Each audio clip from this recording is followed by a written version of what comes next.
Je voudrais reprendre quelques pensées donc de ce sujet-là qui, pour moi, semble être un sujet sur lequel le Seigneur voudrait qu'on mette en phase, un peu comme le sujet de la justice, pour lequel le Seigneur nous a beaucoup enseigné et qui même aujourd'hui a donné lieu à une émission à travers nos sœurs là, que nous voyons, la parole qui est claire. Comme si le Seigneur voudrait que nous campions vraiment encore sur ce sujet de la moisson, parce que c'est un sujet qui revêt d'un caractère prophétique, un caractère, j'ai envie de dire, eschatologique qui touche aux choses de la fin. Et nous allons reprendre les deux versets de base que nous avions commencé à regarder, donc de Matthieu 24, verset 3 et de Matthieu 13, verset 39, selon la traduction Strong qui dit que la fin du monde, c'est la fin de l'ère et c'est la moisson. Donc la moisson, c'est la fin de l'ère, c'est l'achèvement de l'ère, bien c'est l'achèvement de notre âge. Amen, je vais te solliciter quand même. Mais ce matin, euh, je voudrais qu'on reprenne ces pensées-là à travers un aspect pratique, un cas pratique de la vie de quelqu'un qui, lui, a incarné l'achèvement donc d'une humanité et l'accomplissement du projet de Dieu donc dans son temps, dans sa génération. Et sa vie a été comme un point de jonction entre deux humanités. Donc, je pense à la personne de Noé. Donc, sa vie a été un point de jonction entre l'époque antédiluvienne et l'époque post-diluvienne, en ce sens que c'est à partir de Noé que le Seigneur a permis que la terre soit repeuplée. Donc, il était la jonction, il était une charnière entre ces deux époques, ces deux générations. Et vous allez voir que vraiment, sa vie est un témoignage pour nous qui sommes parvenus à la fin des temps. Amen. Amen. Est-ce que tu peux projeter les passages là pour nous, s'il te plaît? Donc, le temps que tu projettes ces passages-là, je vais les reprendre dans la version Shuraki, Matthieu 13, verset 39, qui dit ceci: l'ennemi qui les a semés, c'est le diable. La moisson, c'est l'achèvement de l'ère. Et les moissonneurs, ce sont des messagers. Tu peux y aller. Ça, c'est Matthieu 13 que j'ai lu. Matthieu 24, verset 3. Mhm. Il s'assit sur la montagne des Oliviers et les disciples vinrent en particulier lui faire cette question. Dis-nous quand cela arrivera-t-il et quel sera le signe de ton avènement et de la fin du monde? Donne-moi 2 secondes, je vais la lire en même temps que toi dans la version Shuraki, Matthieu 24, le verset 3. Là. Comme je l'ai version électronique, c'est pour ça que je suis en train de le faire. Ce sera pas long, les amis. De toute façon, aujourd'hui, nous sommes assis dans le confort de nos maisons, donc je pense que aujourd'hui, c'est aujourd'hui. Il s'assoit sur le mont des Oliviers. Les adeptes s'approchent de lui à part et disent, dis-nous quand cela sera. Quel est le signe de ton avènement et de l'achèvement de l'ère? Ça, c'est Matthieu 24, verset 3. Donc, tu peux aller dans Matthieu 13, verset 39. L'ennemi qui l'a semé, c'est le diable. La moisson, c'est la fin du monde. Les moissonneurs, ce sont les anges. Amen. Donc, nous reprenons ici quelques remarques que nous avions déjà précisées en lien avec les paraboles que le Seigneur a données. De savoir que dans les paraboles que le Seigneur a données, il y a eu 2 paraboles pour lesquelles le Seigneur a donné une interprétation. Donc, la parabole du semeur et la parabole donc, du blé et de l'ivraie, qui peut être vue aussi comme la parabole de la moisson. Ces 2 paraboles nous parlent donc du royaume de Dieu, donc la période des semailles qui est en lien avec la première venue du Seigneur et la période de la moisson qui est en lien avec la seconde venue du Seigneur.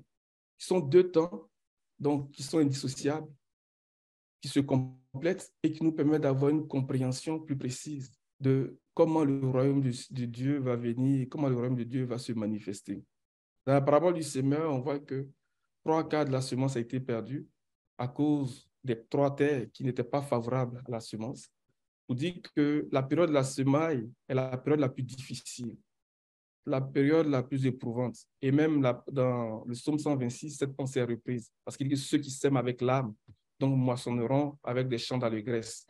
On dit que la période de la semaille est une période qui est très difficile.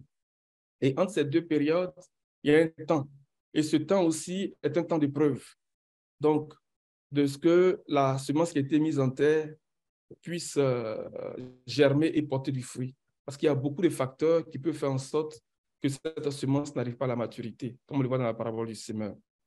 Et lorsque les disciples interrogent le maître de savoir, mais pourquoi tu leur parles en parabole, il va leur dire que à vous, il a été donné de comprendre les mystères du royaume, mais à eux, cela n'a pas été donné. Ce qui veut dire que le royaume de Dieu est un mystère. Et la sagesse que le Seigneur a trouvée pour nous faire comprendre ce mystère, c'est la sagesse des paraboles. Et il va reprendre la pensée du psalmiste, du prophète qui dit que j'ouvrirai ma bouche pour leur parler en parabole, pour leur annoncer la sagesse du passé. Et la sagesse qui a été traduite dans le psaume 118, verset 2, est traduite par des énigmes, des choses complexes. Donc, le royaume de Dieu, c'est quelque chose de complexe, c'est quelque chose d'énigmatique. Et ça nous prend une sagesse pour comprendre donc ce mystère, pour comprendre le royaume de Dieu. Et le Seigneur nous donne cette sagesse-là à travers le langage donc, des paraboles. Que le Seigneur exerce notre jugement, que le Seigneur exerce notre faculté d'entendement pour que nous puissions saisir les mystères du royaume, de manière à ce que nous ne soyons pas un obstacle. Parce que Jean-Baptiste, de qui le Seigneur a dit, de tous ceux qui sont nés de femmes, il n'y a pas plus grand que Jean-Baptiste, n'avait pas compris cette subtilité du royaume, en ce sens que le royaume devait venir en deux temps. Et de sa prison, on pourrait penser que Jean-Baptiste a commencé à douter. Donc, il envoie ses disciples pour interroger le maître de savoir, mais est-ce que c'est toi qui dois venir ou devrons-nous en entendre un autre? Et le Seigneur, qui ne répond pas tout de suite à la question de Jean-Baptiste, qui ne répond pas de façon directe, mais qui va commencer à accomplir ce nombre de signes miraculeux et qui va dire aux envoyés de Jean-Baptiste, allez-y, rapportez à Jean ce que vous voyez, ce que vous entendez. Donc, les aveugles voient, les boiteux marchent, les paralytiques sont guéris, les morts ressuscitent, la bonne nouvelle est annoncée aux pauvres. Heureux celui pour qui je ne serai pas une occasion de chute. En ce sens-là, nous comprenons que le plus petit dans le royaume de Dieu, c'est-à-dire celui qui a cette capacité de comprendre les mystères du royaume, est plus grand que Jean-Baptiste. C'est notre capacité, c'est notre faculté à comprendre les mystères du royaume qui nous établit dans cette position, donc de laquelle le Seigneur dit, le plus petit dans le royaume de Dieu est plus grand que Jean-Baptiste. Que le Seigneur augmente notre capacité de compréhension de ce mystère-là. Et dans la pensée de ces deux passages que nous avons regardés, nous voyons que la parabole du blé de l'ivraie donc, concerne donc, le temps de la fin, est une marque, est un signe donc, de l'œuvre que le Seigneur va accomplir dans ces temps de la fin et s'inscrit justement dans les prophéties que le Seigneur a données donc, dans Matthieu 24. Amen. Et ce matin, comme je le disais, nous allons regarder un aspect pratique à travers la vie du patriarche Noé. Donc, on va faire le parallèle, frère Amen, dans Matthieu 24, à partir du verset 36. Et on va lire parallèlement aussi le passage de Luc 17, verset 26, verset 27. On va y aller.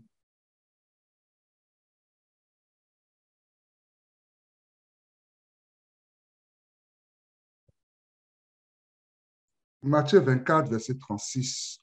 Pour ce qui est du jour et de l'heure, personne ne le sait, ni les anges des cieux, ni le Fils, mais le Père seul. Continue. Ce qui arriva du temps de Noé arrivera de même à l'avènement du Fils de l'homme. Car dans les jours qui précédaient le déluge, les hommes mangeaient et buvaient, se mariaient et mariaient leurs enfants jusqu'au jour où Noé entra dans l'arche. Et ils ne se doutaient de rien jusqu'à ce que le déluge vint et les emporta tous. Il en sera de même à l'avènement du Fils de l'homme. Alors, de deux hommes qui seront... s'arrêter là. C'est bon, on va aller dans Luc 17, verset 26, à partir du verset 26. Luc 17, à partir du verset 26.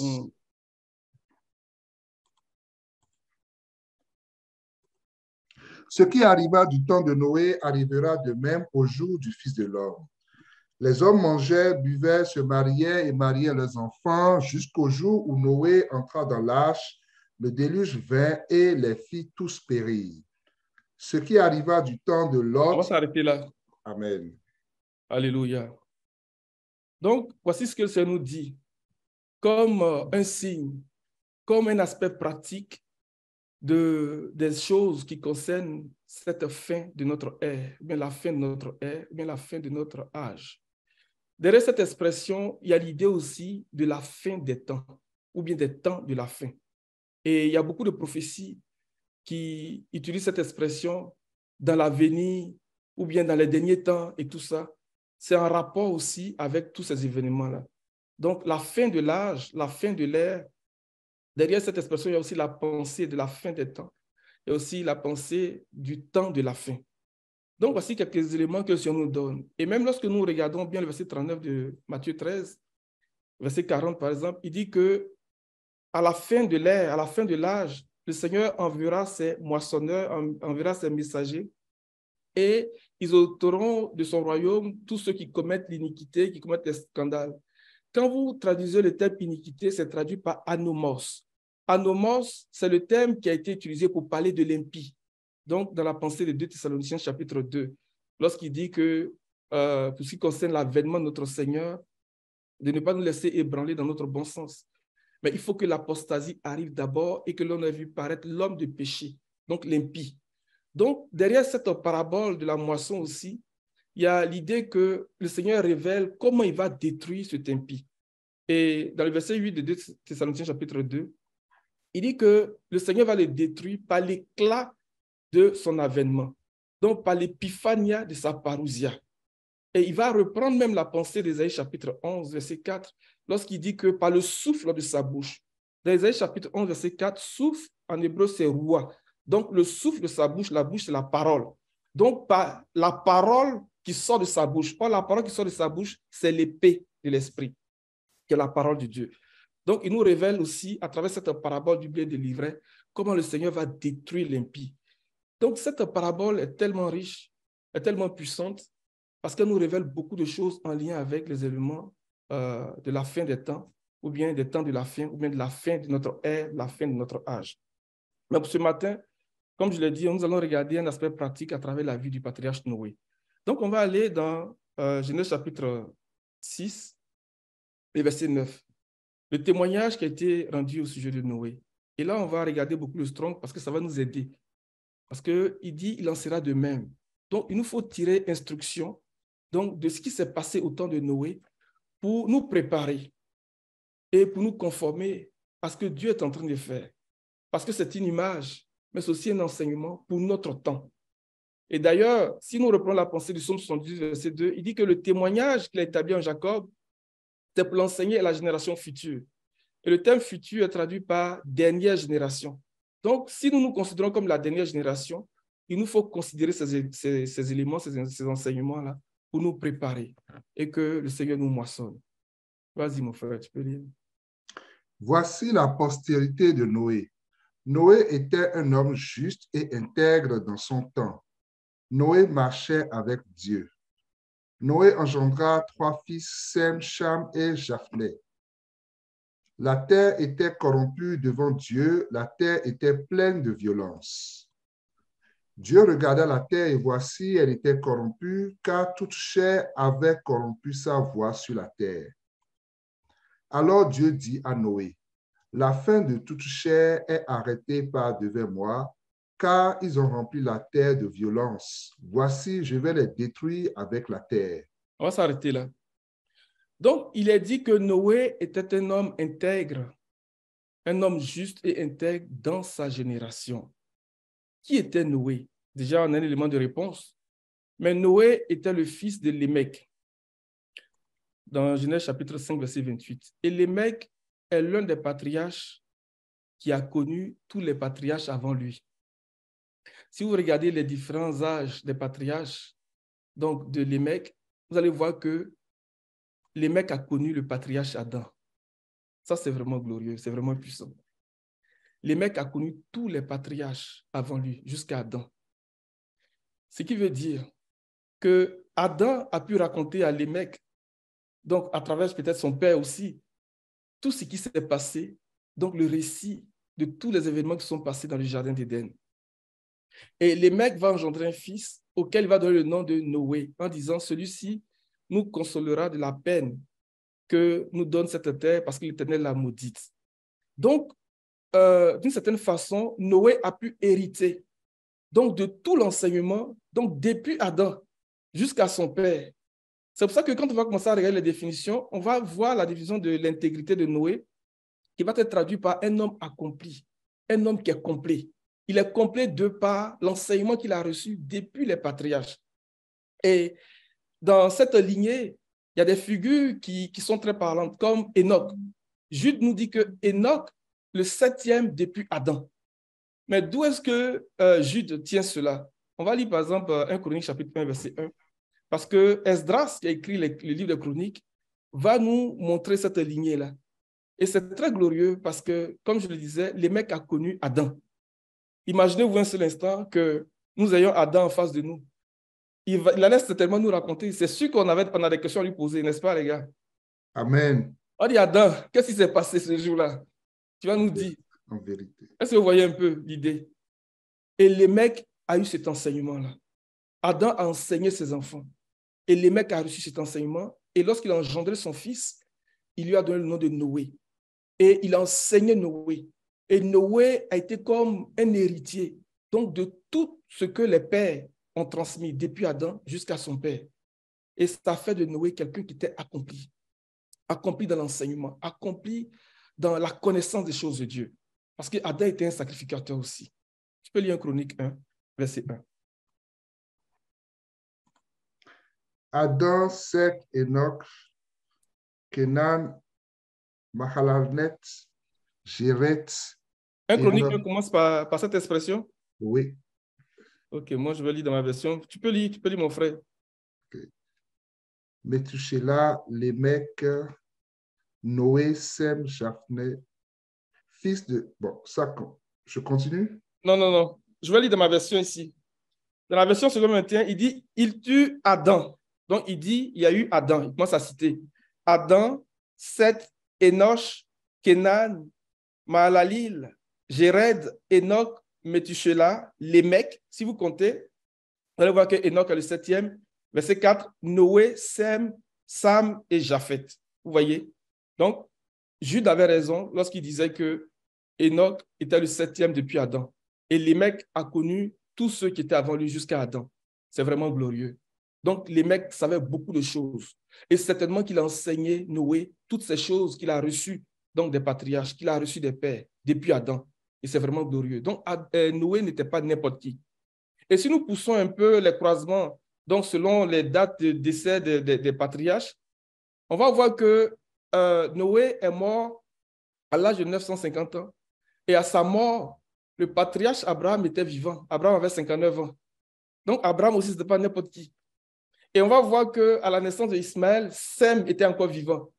Donc, vous voyez qu'à travers ces généalogies-là, le Seigneur est en train de nous révéler vraiment des dépôts, est en train de nous révéler donc des connaissances, des enseignements qui ont été transmis depuis Adam. Donc, Abraham avait 59 ans lorsque Noé mourait à l'âge de 950 ans. Donc, Abraham savait des choses. Alléluia. Et Sem a connu Ismaël. C'est vraiment glorieux, les amis. Donc, si nous revenons sur notre passage de Genèse chapitre 6, verset 9, on va aller maintenant dans le Strong pour regarder la définition qui a été donnée au terme intègre. Genèse 6, verset 9. Intègre. Oh, nous, on ne voit pas.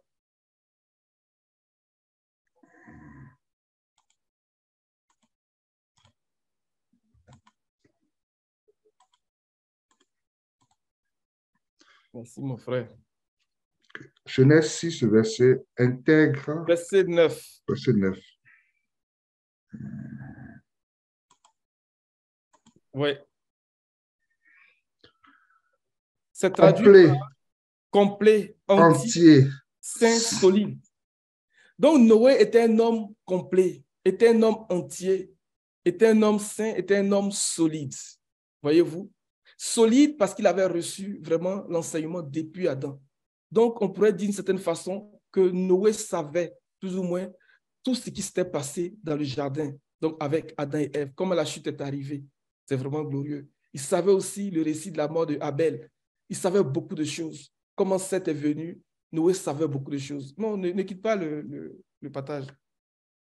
Donc, ça fait de Noé quelqu'un de solide. Le Seigneur veut que pour nous qui sommes de cette dernière génération, pour nous qui sommes parvenus à la fin de l'ère, à la fin de l'âge, alors qu'il nous enseigne, donc en nous donnant des instructions de la vie de Noé, il veut que nous parvenions à cet état de complétude, à cet état de solidité. Donc solide de par sa doctrine, solide de par l'enseignement. Alléluia. Que nous soyons remplis de la connaissance, donc de ce qui concerne le royaume de Dieu, de ce qui concerne le projet de Dieu. Ça, c'est la première chose que je voulais souligner. Et quand nous allons dans l'origine du mot, tu descends légèrement, frère, amen.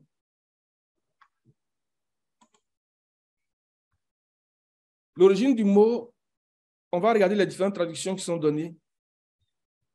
Descends légèrement, descends légèrement. Descends encore pour qu'on voit bien, généralement traduit par. Donc, être épuisé, être écoulé, s'épuiser, accomplissement. Donc, il y a là l'idée de l'accomplissement. Il y a là l'idée donc de quelque chose qui est arrivé à sa fin. Et les versets parallèles qui apparaissent à ta droite, là, par exemple, le premier passage, remonte, je ne sais pas si c'est... Voilà, dans Genèse, ils disent quand l'argent du pays d'Égypte et du pays de Canaan fut épuisé, c'est le même mot, dans le verset 18, lorsque cette année fut écoulée. Et l'autre verset, dans le verset de Lévitique 25, verset 29, il dit qu'il aura droit de rachat jusqu'à l'accomplissement. Donc, ce mot-là, alors qu'il traduit l'idée de solidité, de complétude, donc de quelqu'un qui est mature, qui est bâti, et nous pourrons dire, de parce qu'il a reçu l'enseignement, de parce qu'il a eu la connaissance de ce qui s'est passé depuis Adam jusqu'à son père, il y a aussi l'idée de l'achèvement. Donc, Noé, d'une certaine façon, incarnait l'achèvement d'une époque et le début d'une autre époque. Il incarnait l'achèvement donc de l'époque antédiluvienne et il incarnait aussi le début de l'époque post-diluvienne. Et d'une certaine façon, Noé incarnait aussi l'achèvement du projet, donc d'un projet que Dieu est en train de réaliser à son temps. Alléluia. Et il est dit qu'il était intègre dans sa génération ou bien dans son temps. Si on revient dans le Strong, frère Amen, au départ, Genèse 6, là, Genèse 6,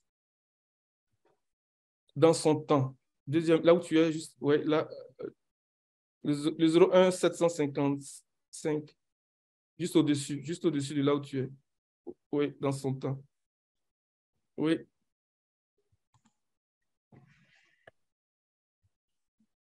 Donc, on parle de période de génération, mais la racine de ce mot traduit l'idée de quelque chose qui est à venir. C'est pour ça que tout à l'heure, je disais que Noé, sa vie était comme une jonction, était comme une charnière, donc entre deux périodes, entre deux humanités. Et cela est vraiment puissant, cela est vraiment pertinent pour nous. Et lorsque le Seigneur commence à enseigner ces choses dans Matthieu 24, il dit, il en sera comme de l'époque de Noé. Les gens mangeaient, buvaient, se mariaient, ils ne se doutaient de rien, jusqu'au jour. Regardez bien le thème qui est utilisé, jusqu'au jour. Dans la version Luc second, je pense bien, dans Luc 17, verset 27, le jour là est mis au pluriel, jusqu'au jour. Ce n'est pas un seul jour. Ce qui veut dire que le Seigneur veut que nous puissions considérer toute la vie de Noé en tant que tel. Sa vie est un témoignage. Sa vie est pleine d'enseignements pour nous. Il dit jusqu'au jour où Noé entra dans l'arche. Et Noé a eu la révélation de ce qu'il devait faire pour sauver sa vie. Et il a bâti cette arche-là selon les instructions que le Seigneur lui avait données. Noé n'a pas bâti cette arche-là comme ça. De même que Moïse et les artisans ont bâti le tabernacle par la révélation que le Seigneur leur a donnée, de même aussi Salomon a bâti le temple du Seigneur selon le modèle de l'architecture que son père David lui avait donné. Lorsque David a dit dans 1 Chronique 28, verset 19, frère Amen, tu peux nous aider? Lorsqu'il a dit que c'est par révélation, c'est par un écrit de sa main que le Seigneur m'a donné la révélation de ce modèle, m'a donné le plan de ce modèle. Noé aussi a eu la révélation de ces choses. Que le Seigneur nous donne cet esprit de sagesse et de révélation pour comprendre les choses qui concernent la fin de notre âge, la fin de notre ère. Alléluia. 1 1 Chronique Chronique 27, 28, à partir du verset combien? verset 19. C'est pas écrit de sa main, dit David, que l'Éternel m'a donné l'intelligence de tout cela, de tous les ouvrages de ce modèle. Ce n'est pas un écrit de sa main. Et lorsque David décrit le plan, donc de l'architecture, le modèle de tout ce qu'il a reçu, c'est vraiment glorieux. Même le poids, les mesures et tout, ça ne pouvait être que par révélation du Seigneur. Et que le Seigneur ouvre notre entendement, il ouvre notre esprit, il ouvre notre intelligence pour que nous puissions comprendre ce qui est en train de se faire donc, dans ce temps de la fin. Le Seigneur dit, mais jusqu'au jour où Noé entra dans l'arche. Et là, ce qui est vraiment intéressant aussi, quand je regardais hier, dans Genèse chapitre 7, le verset 13, le thème qui a été traduit par, on va le lire premièrement. Ce même jour, entraient dans l'arche Noé, Sem, Cham, Japhné, fils de Noé, la femme de Noé et les 3 femmes de ses fils avec eux. Ce même jour. Et si tu regardes dans le Strong, comment ça a été traduit, je vais regarder la version Shuraki. J'espère que je ne vous entends pas. Hein.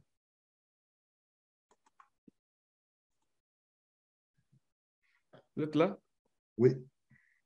Tu peux. Donne-moi 2 secondes, je vais chercher en même temps que toi.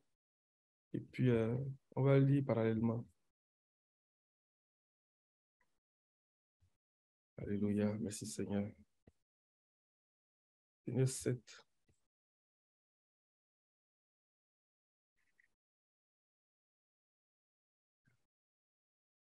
Je vais chercher cette Bible-là. Genèse 7.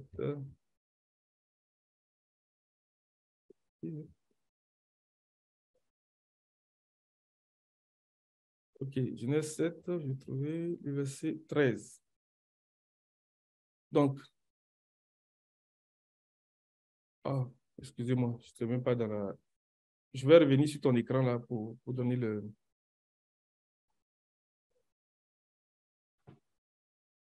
Reviens en arrière parce que je ne pense pas que tu as cliqué sur le truc que je voulais. Genèse 7, Verset 13. verset 13. Regarde le Strong 0606. Okay. En fait, il dit que ce même jour, comme s'il est en train de dire l'os de ce jour. Est-ce qu'un jour a un os?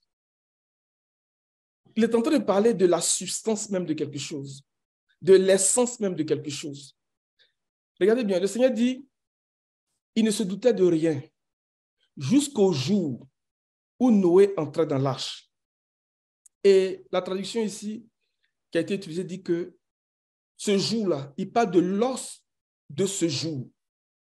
L'os de ce jour. Je vais maintenant lire la version Shuraki, comment il a traduit Shuraki. Oui.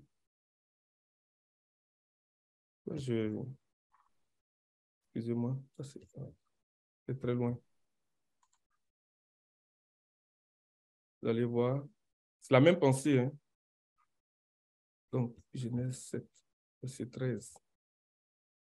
Lui, il traduit ici, il dit, dans l'os de ce jour, Noah vient avec Sem, on va dire Cham et Japheth, les fils de Noah et la femme de Noah, les 3 femmes de ses fils avec eux vers la caisse, donc pour entrer dans l'arche. Dans l'os de ce jour, c'est dans l'os de ce jour qu'ils sont rentrés. Et le Seigneur dit, il ne se doutait de rien jusqu'au jour. On pourrait dire, il ne se doutait de rien jusqu'à ce que l'os de ce jour arrive, de cette façon, où Noé donc, et ses 3 fils, Sem, Sam et Japheth, et leurs 3 femmes entraient dans l'arche, et le déluge est venu. Mais pourquoi le Seigneur parle de l'os de ce jour?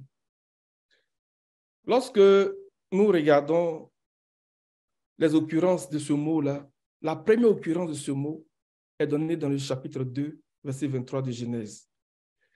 Lorsqu'il est dit, et l'homme dit, voici cette fois celle qui est os de mes os et chair de ma chair, on l'appellera femme parce qu'elle a été prise de l'homme. La première occurrence de ce mot, os, apparaît dans ce verset. Et lorsque l'apôtre Paul nous donne l'interprétation, il dit que ce mystère est grand parce qu'il concerne Christ et l'Église. Mais cette parole, elle est prophétique parce qu'elle parle aussi du mariage entre Christ et l'Église. Comme pour dire que dans ce temps, donc de la fin de notre ère, dans ce temps de la fin de notre âge, donc dans ce temps de la moisson, il y a quelque chose qu'on appelle l'os de ce jour. Et cet os de ce jour-là concerne les jours de noces avec le Seigneur. Alléluia. Et lorsque l'apôtre Paul commence à expliquer dans Éphésiens chapitre 5, à partir du verset 26, il va commencer à expliquer quelque chose. Avant de faire cette déclaration, pour dire que ce mystère est grand, je dis cela par rapport à Christ et à l'Église. Comme si l'os de ce jour aussi concerne l'accomplissement du mystère de Dieu. Est-ce que vous comprenez? Vous êtes silencieux. Hein? Amen. Viens dans Éphésiens chapitre 5, à partir du verset 26, mon frère, s'il te plaît.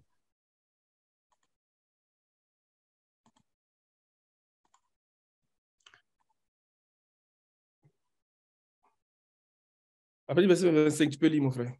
Marie, aimez vos femmes comme Christ a aimé l'Église et s'est livré lui-même pour elle, afin de la sanctifier par la parole, après l'avoir purifiée par le baptême d'eau, afin de faire paraître devant lui cette Église glorieuse, sans tache, ni ride, ni rien de semblable, mais sainte et irrépréhensible. C'est ainsi que les maris doivent aimer leurs femmes comme leur propre corps.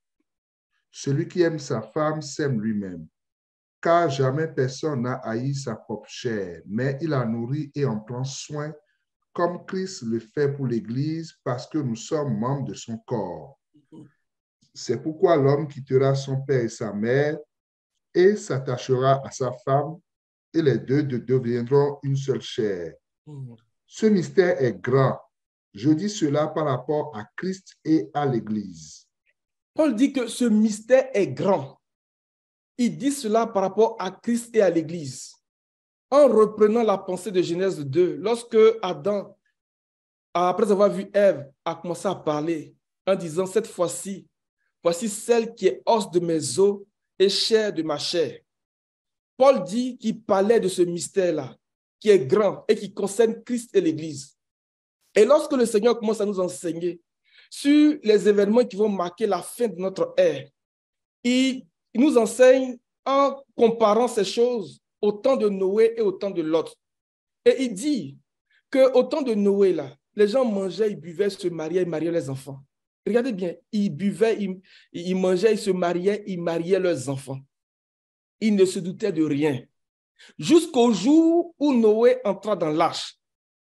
Et lorsque nous allons regarder le récit de ce qui s'est passé dans Genèse chapitre 7, le verset 13, qui nous parle précisément de ce jour-là, le mot qui a été traduit par ce jour-là est traduit par l'os de ce jour.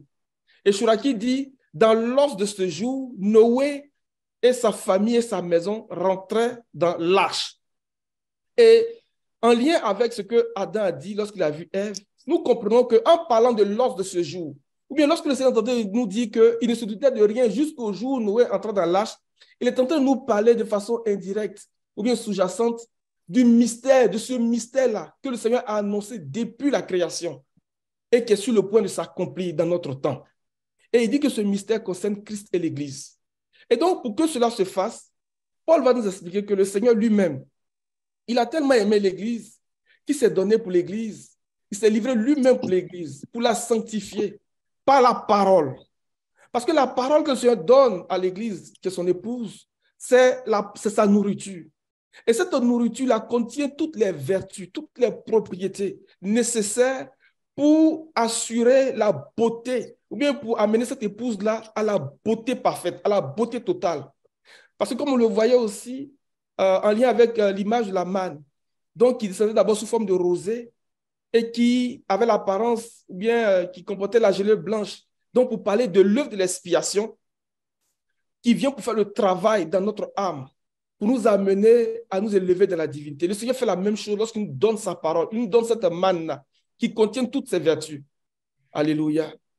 Verset 27, afin de la faire paraître devant lui, afin de faire paraître devant lui cette église glorieuse, sans tache ni rite, ni rien de semblable, mais sainte et irrépréhensible.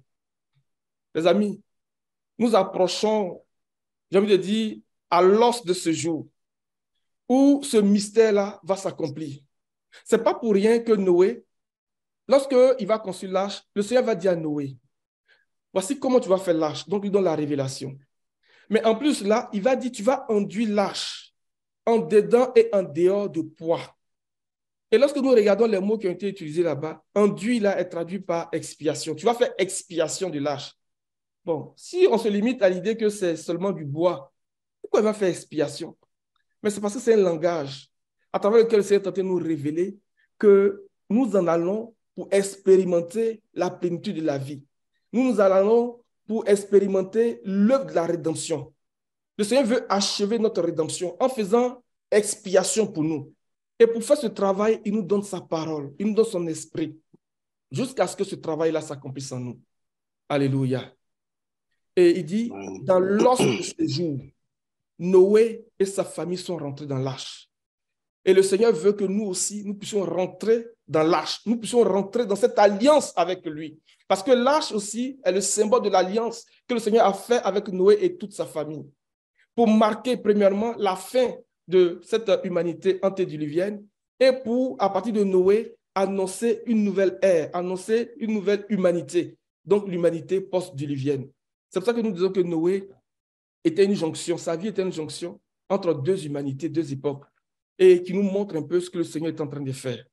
Et cela est un cas pratique pour nous aujourd'hui, qui sommes parvenus à la fin des temps. Alléluia. On va revenir dans Genèse chapitre 6. On va regarder quelques définitions pour préciser ces choses. Viens après le verset 9. Après le verset 9. Dans le Strong. Viens à partir du verset 11. La terre était corrompue devant Dieu, la terre était pleine de violence. Dieu regarda la terre et voici, elle était corrompue, car toute chair avait corrompu sa voix sur la terre. Alors, Dieu dit à Noé, la fin de toute chair est arrêtée par devant moi, car ils ont rempli la terre de violence. Voici, je vais les détruire avec la terre.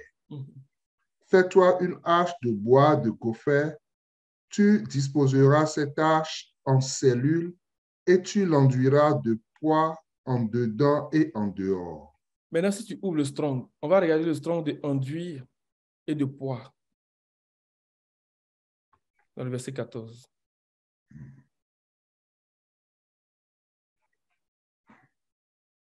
Oui. Cafard. Tu peux lire. Ouvrir, purger, faire une expiation. Réconcilier, recouvrir de poire. Revêtir ou couvrir de poire. Pacifier, rendre propice. Ça, c'est le premier mot. Donc, il dit à Noé, voici comment tu vas faire l'arche. Et quand tu vas faire l'arche, il faut l'enduire. Et la définition dit que le Seigneur est en train de dire à Noé de faire expiation. Mais pourquoi? C'est du bois. Si c'est du bois, pourquoi il doit faire expiation?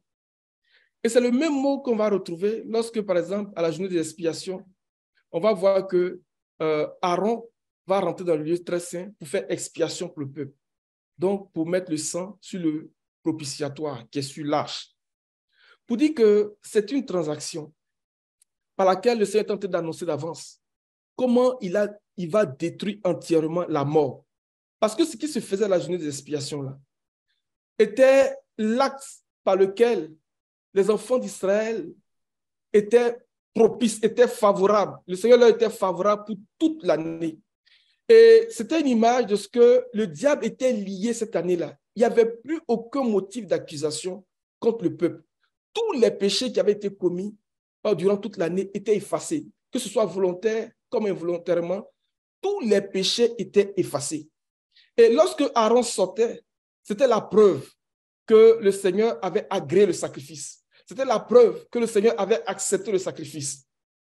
Et le Seigneur annonce d'avance à Noé, à travers ce qu'il faisait, il dit, il faut enduire l'arche en dedans et en dehors. Faire expiation de l'arche. L'arche est une image de l'Église.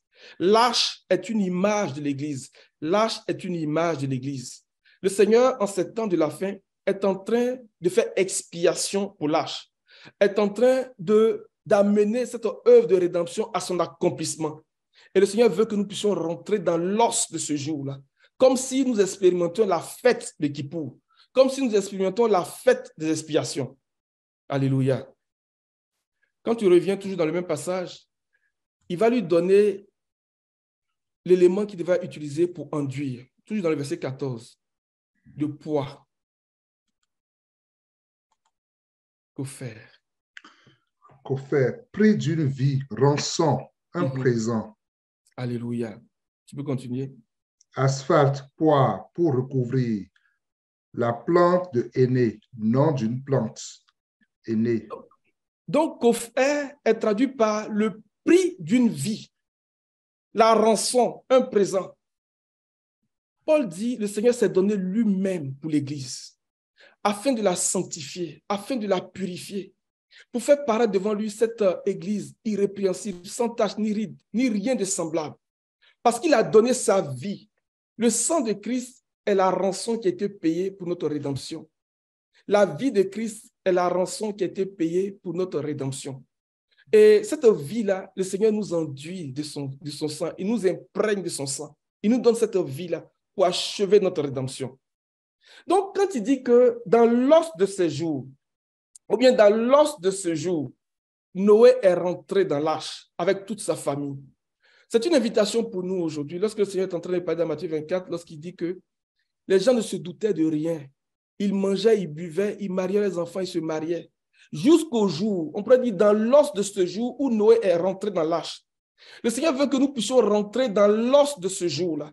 Nous puissions arriver, nous puissions faire l'expérience de cette fête des expiations qui est comme l'os de ce jour.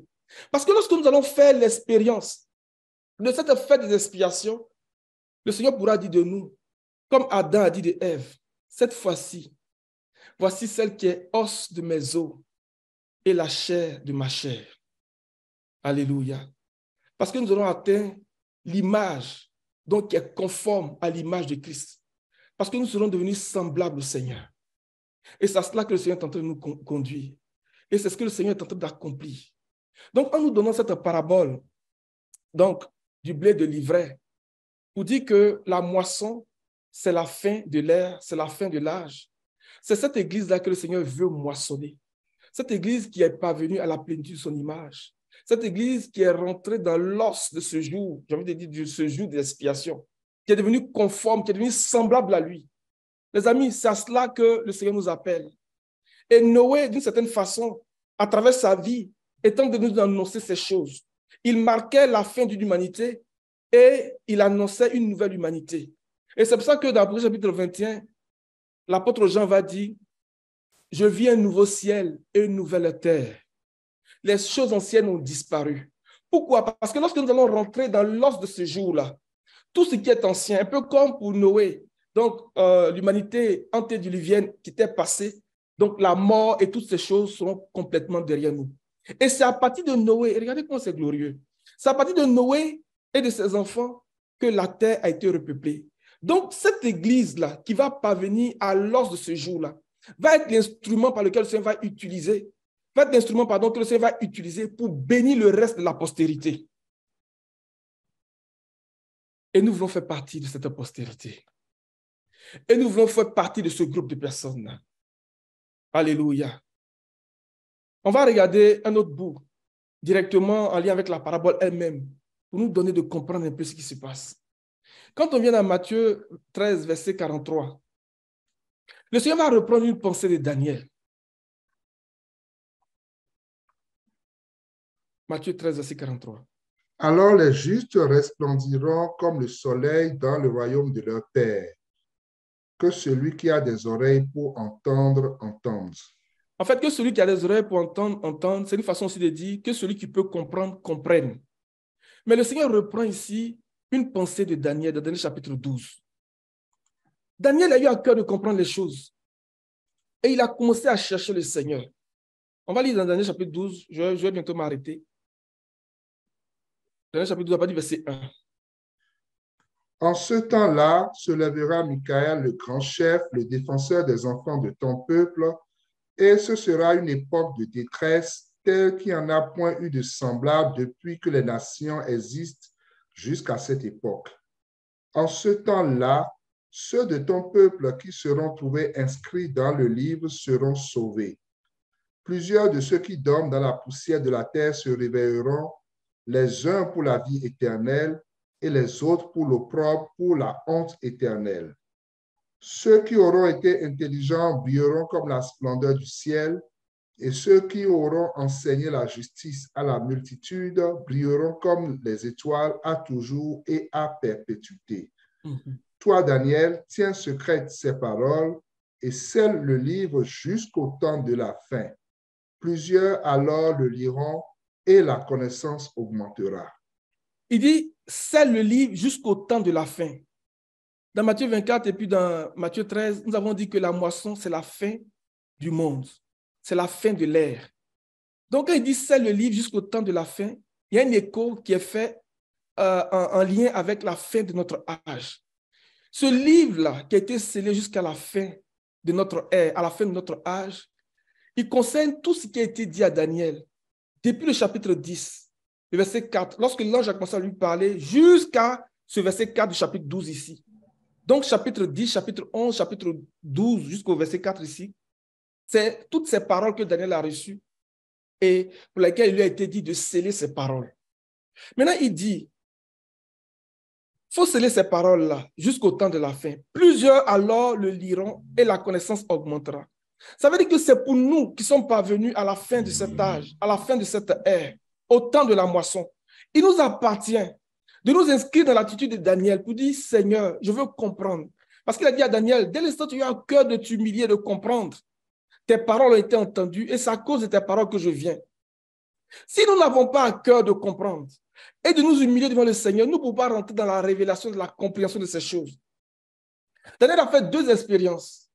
La première fois dans le chapitre 9, lorsque l'ange Gabriel est venu lui parler, il dit, quand tu as commencé à prier, une parole est sortie et je viens pour te l'annoncer. Ésaïe nous dit, de même que la pluie et la neige descendent du ciel, elle ne retourne pas sans avoir arrosé, fécondé, fait germer la semence et donner de la semence au semeur et du pain à celui qui mange. La parole de Dieu est pareille. Elle ne retourne pas à lui sans avoir accompli la mission et le dessein pour lequel elle l'a libéré. Et Daniel dit, je priais encore, je parlais, lorsque Gabriel est venu et lui a dit, quand tu as commencé à prier, une parole est sortie. Pour que la parole sorte, nous devons nous inscrire aussi dans l'attitude de Daniel. Commencer à chercher le Seigneur, commencer à nous tourner vers le Seigneur. Pourquoi je dis ça? Parce que Daniel dit qu'il a vu dans les livres que le temps était arrivé pour le peuple de retourner à Babylone. Nous sommes en train de lire ici quelque chose. Non. Nous sommes en train de lire quelque chose ici. Il dit, verset 4, toi, Daniel, tiens secret ces paroles et scelle le livre jusqu'au temps de la fin. Il dit que jusqu'au temps de la fin, nous sommes arrivés au temps de la fin. Regardez le parallèle avec Daniel chapitre 9. Daniel dit qu'il a vu que le temps de la captivité est arrivé. Qu'est-ce qu'il a commencé à faire? Il n'est pas allé voir Darius pour dire, ah, le temps est arrivé, il faut que nous retournions. Non, il a commencé à chercher le Seigneur. Donc nous aussi, on doit chercher le Seigneur parce que la moisson là, c'est la fin de l'ère, c'est la fin de l'âge. Le temps de la fin est arrivé parce que le Seigneur est en train de nous parler de la moisson. Donc nous devons avoir cette attitude de commencer à chercher le Seigneur comme Daniel. Quand nous allons commencer à chercher le Seigneur là, la parole va être libérée comme elle a été livrée pour Daniel. Premièrement, il dit, je suis venu pour ouvrir ton intelligence, pour ouvrir ta compréhension. Le Seigneur va ouvrir ton intelligence. C'est pour ça que lorsque le Seigneur parle dans Matthieu 13, il dit que celui qui peut comprendre, comprenne. Que celui qui a des oreilles entende. Donc, il va ouvrir notre intelligence et nous allons commencer à comprendre ce qui est en train de se faire dans la fin de notre temps. Ça, c'est la première expérience. Et même, on peut aller plus loin, mais je ne vais pas trop m'étaler parce que le temps est avancé. Et la deuxième expérience, c'est ce qui va se passer dans le chapitre 10. Là, il va commencer à parler à Daniel, du chapitre 10 jusqu'au verset 4 du chapitre 12. Et il finit par parler à Daniel, il dit, Daniel, ça, il faut verrouiller ça, il faut sceller ça. Et on voit ici que le thème qui a été utilisé pour sceller ici, tu peux aller dans le Strong, mon frère. Dans le verset 4.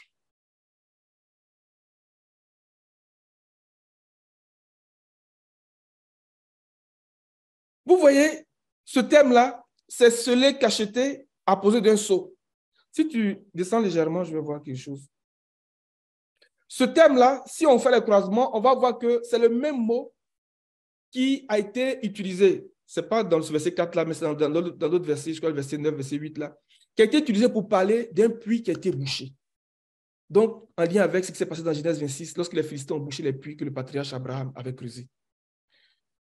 Les mecs ont reçu, donc de Adam, on peut dire ça par l'autorité de la parole, parce que les mecs ont connu Adam. Adam était encore vivant lorsque les mecs étaient là. Donc, il a reçu donc des pères, tout ce qui s'est passé. C'est comme un puits de connaissance, c'est comme un puits de révélation. Et le mec a transmis ça à Noé. Et ça fait de Noé un homme solide, un homme accompli. Noé avait l'intelligence de tout ce qui s'était passé. Et il a commencé à travailler à son salut. Et nous qui sommes arrivés à la fin des temps, le Seigneur dit à Daniel, ça, il faut verrouiller ça. C'est pour le temps de la fin. Plusieurs liront. Mais lire, c'est quoi? Le thème lire ici est en lien avec l'intelligence, en lien avec la compréhension. Parce que si les mots de ce livre sont cachetés pour nous, on va nous donner de lire, on va dire, je ne sais pas lire, ou bien je n'arrive pas à lire. Donc, le Seigneur va ouvrir notre esprit, va ouvrir notre intelligence, parce que nous aurons eu à cœur de comprendre. Et comme Daniel, la révélation va commencer à nous être donnée. Et cette révélation-là, comme on le sait, la révélation, c'est la doctrine, et c'est la lumière. Or, la lumière elle-même, là, c'est la doctrine. Je bénis le Seigneur pour le sujet de ce matin. La révélation de ces paroles éclairées, elle donne de l'intelligence. Mais il dit que c'est ceux qui auront été intelligents qui vont briller. Donc, ce n'est pas une révélation pour faire joli. Mais c'est une révélation qui donne la vie en réalité même. C'est une révélation qui nous transforme. Parce qu'elle vient nous préciser la doctrine de Christ, qui va nous introduire dans cet état de la divinité. Et si nous reprenons ces pensées de Matthieu 13, 43 et même de Daniel 12, verset 3, là, on voit que derrière ça, c'est l'image de la résurrection, tel que Paul nous enseigne dans 1 Corinthiens 15. Il dit, ainsi en est-il de la résurrection des morts. Donc, une étoile diffère en éclat d'une autre étoile. Les amis, nous sommes arrivés à la fin du temps. Que le témoignage de Noé soit source d'inspiration et d'instruction pour chacun de nous. Et que le Seigneur nous amène à rentrer dans l'os de ce jour des expiations. Donc, l'os de ce jour qui nous introduit dans cette alliance, dans l'accomplissement du mystère de Dieu. Et que le Seigneur puisse dire de nous, voici cette fois-ci celle qui est os de mes os et la chair de ma chair. Et je vais terminer sur cette parole. Il dit qu'ils brilleront comme les étoiles pour toujours et à perpétuité. Ils brilleront comme la splendeur du ciel.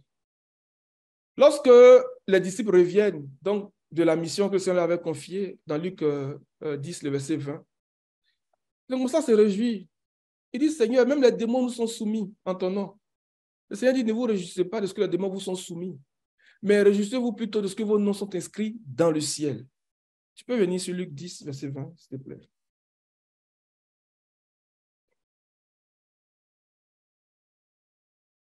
Luc 10, verset 20.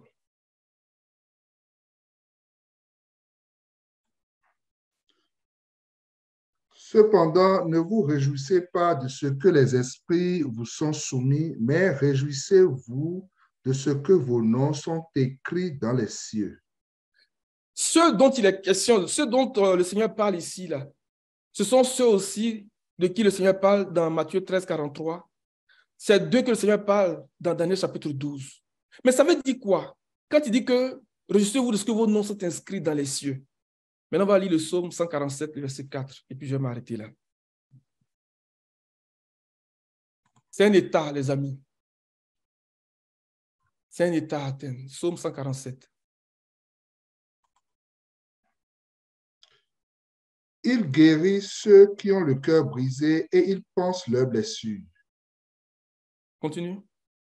Il compte le nombre des étoiles, il leur donne à toutes des noms. Regarde bien ce que tu lis, mon frère. Il dit, il compte les étoiles et il leur donne des noms. Les étoiles sont où? Dans le ciel. Donc, chaque étoile a un nom. Mais c'est qui ces gens-là? Il a dit à Abraham, regarde le ciel et compte les étoiles, si tu peux les compter. Abraham ne peut pas les compter. Abraham dit, mais je vais sans enfant.